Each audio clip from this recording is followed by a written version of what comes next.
Hi friends, வணக்கம். Welcome to my channel. எகிப்தியர்கள் ஒரு ராஜாவோட உடலை மம்மியாக மாற்றும் போது ஒரே ஒரு உறுப்பு மட்டும்தான் உடலுக்குள்ளே விட்டு வைப்பாங்களாம். அது எந்த உறுப்பு அப்படின்னு உங்களுக்கு தெரியுமா? அந்த ரகசியத்தை பார்க்குறதுக்கு முன்னாடி மரணத்துக்கு அப்புறமும் வாழ்க்கை உண்டு அப்படிங்கிற எகிப்தியர்களின் அசாத்திய நம்பிக்கையை பற்றி தான் நாம் ஃபஸ்ட்டு பார்க்க போகிறோம்.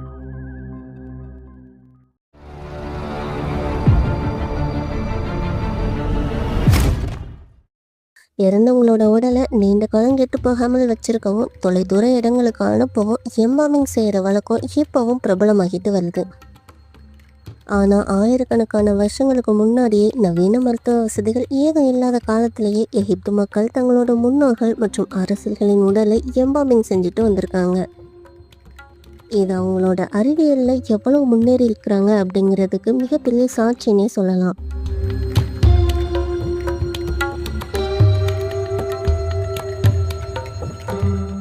மம்மிஃபிகேஷன் அப்படிங்கிறது பண்டைய எகிப்தியர்களின் உள்ளார்ந்த நம்பிக்கையின் அடையாளமாக இருந்துச்சு.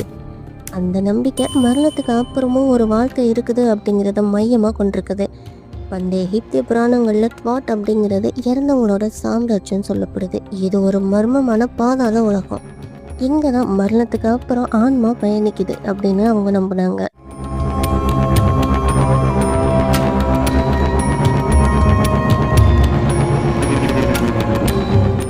எகிப்து மக்களுக்கு மரணம் அப்படிங்கிறது ஒரு முடிவு கிடையாது, அது ஒரு தொடக்கம். ஆன்மா நித்திய வாழ்க்கை அடையிறதுக்கு முன்னாடி எந்த ஆபத்தான த்வாட் இல்லைன்னா பாதாள உலகத்தை கடந்து தான் போகணும். இந்த சவாலான பயணத்தில் ஆன்மா வெற்றி பெறுவதை உறுதி செய்கிறதுல தான் மம்மிஃபிகேஷன் முக்கிய பங்காக இருக்குது. இந்த மம்மிஃபிகேஷன் செயல்முறை எதுக்காக உருவாக்கப்பட்டது அப்படின்னா, ஆன்மா தன்னோட பயணத்தை முடிச்சுட்டு திரும்பும்போது அதுக்கு ஒரு உடல் வடிவம் தேவைப்பட்டுச்சு. சரியாக பாதுகாக்கப்பட்ட உடல் இல்லை அப்படின்னா ஆன்மாவால் மறுபடியும் உடலுக்குள்ளே போக முடியாமல் போகும். அதன் விளைவாக அந்த ஆன்மா நிரந்தரமாக அழிஞ்சு போயிடும் அப்படின்னு அவங்க பயந்தாங்க. மம்மி செய்யப்பட்ட உடல் என்பது ஆன்மா தன்னை தானே அடையாளம் காணவும் வாழும் உலகத்தோட தன்னோட தொடர்பை தொடர்ந்து அனுமதிக்கும் ஒரு ஊடகமாக கருதப்பட்டுச்சு. இதனால தான் மம்மிஃபிகேஷன் செயல்முறை பண்டைய எகிப்தில் மிக உன்னதமான சடங்காக போற்றப்பட்டுச்சு.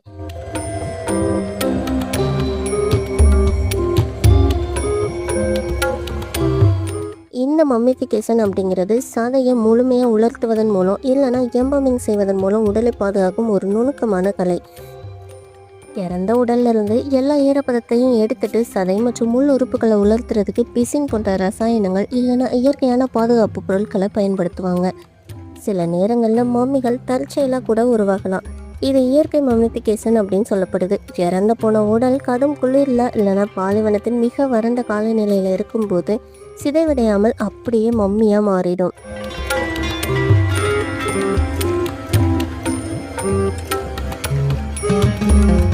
தொல்பொருள் ஆய்வுகளின்படி முதல் எகிப்திய மம்மிகள் கிமு 3500 தான் தோன்றியிருக்குது. இது காலப்போக்கில் எகிப்திய கலாச்சாரத்தின் ஒரு பிரிக்க முடியாத பகுதியாக மாறிடுச்சு. இருந்தாலும் இந்த மம்மிஃபிகேஷன் முறை எல்லாருக்கும் சமமாக கிடைக்கல. இது மன்னர்கள், உயர் குடும்பத்தினர், அரசு அதிகாரிகள் மற்றும் பெரும் செல்வந்தர்களுக்கு மட்டுமே உரியதாக இருந்துச்சு. இந்த செயல்முறை மிகவும் விலை உயர்ந்ததாக இருந்ததுனால குறைந்த வருமானம் கொண்ட மக்கள் பெரும்பாலும் மண்ணில் தான் புதைக்கப்பட்டாங்களே தவிர மம்மிகளாக மாற்றப்படலை.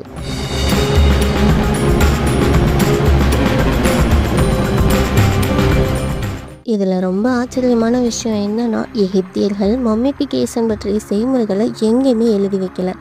இன்றைக்கி நம்ம தெரிந்து கொள்ளும் தகவல்கள் எல்லாமே 5ஆம் நூற்றாண்டில் வாழ்ந்த கிரேக்க எழுத்தாளர் ஹெரோடோட்டஸ் போன்ற வெளியூர் பயணிகளின் குறிப்புகளிலிருந்து கிடைச்சது தான்.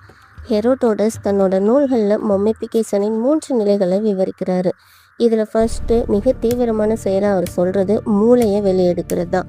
ஒரு வளைந்த உலோக கருவியை மூக்கு வழியை செலுத்தி மூளையை துண்டு துண்டாக கரைச்சி வெளியெடுப்பாங்க. அவங்களுக்கு மூளை அப்படிங்கிறது வெறும் கழிவு பொருளை மட்டும்தான் தெரிஞ்சிருக்கு. அதுக்கப்புறம் உடலின் ஒரு பகுதியில் கீறலை ஏற்படுத்தி வயிறு மற்றும் இதர உள் உறுப்புகளை கைகளால் அகற்றுவாங்க.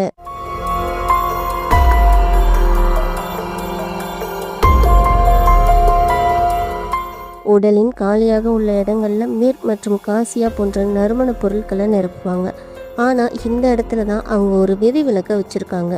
ஒரு மனிதனின் புத்திசாலித்தனமும் உணர்வுகளும் அவனோட இதயத்தில் தான் இருக்கிறதா அவங்க நம்பினாங்க. அதனால மற்ற உறுப்புகளை எடுத்தாலும் இதயத்தை மட்டும் எப்போவுமே எடுக்காமல் உடலுக்குள்ளேயே விட்டுருவாங்க. அடுத்த கட்டமாக இறந்த உடலின் ஈரப்பதம் முழுமையாக நீங்கிறதுக்கு 70 நாட்களுக்கு உப்பால் மூடி வைப்பாங்க. இந்த காலம் முடிஞ்சதுக்கு அப்புறம் உடல் சுத்தமாக கழுவப்பட்டு மெல்லிய துணிகள்னால சுற்றப்படும்.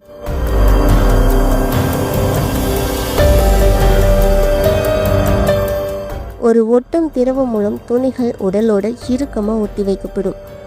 இறுதியாக மனித வடிவிலான அழகிய சவப்பெட்டிக்குள்ள மம்மி வைக்கப்பட்டு பெரும் சடங்குகளோட புதைக்குழியில் அடக்கம் செய்யப்படும். இந்த புனிதமான பணியை செஞ்சவங்களை எம்பால்மர்கள் அப்படின்னு சொன்னாங்க. இந்த தொழில்நுட்பம் ஒரு குடும்ப ரகசியமாக தலைமுறையாக பாதுகாக்கப்பட்டுச்சு. எம்பால்மர்கள் சமூகத்தில் பெரும் மரியாதையை பெற்றிருந்தாங்க. ஏன்னா ஒரு மனிதனோட ஆன்மாவிற்கு நித்திய வாழ்வை பெற்றுத்தரும் பொறுப்பு அவங்களோட கையில் இருந்துச்சு.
இதயம் ஏன் பாதுகாக்கப்பட்டுச்சு அப்படிங்கிறதுக்கு பின்னால் உள்ள அந்த தராசு நீதி இன்றைக்கும் உலகையே வியக்க வைக்கும் ஒரு ஆன்மீக ரகசியமாக இருக்குது.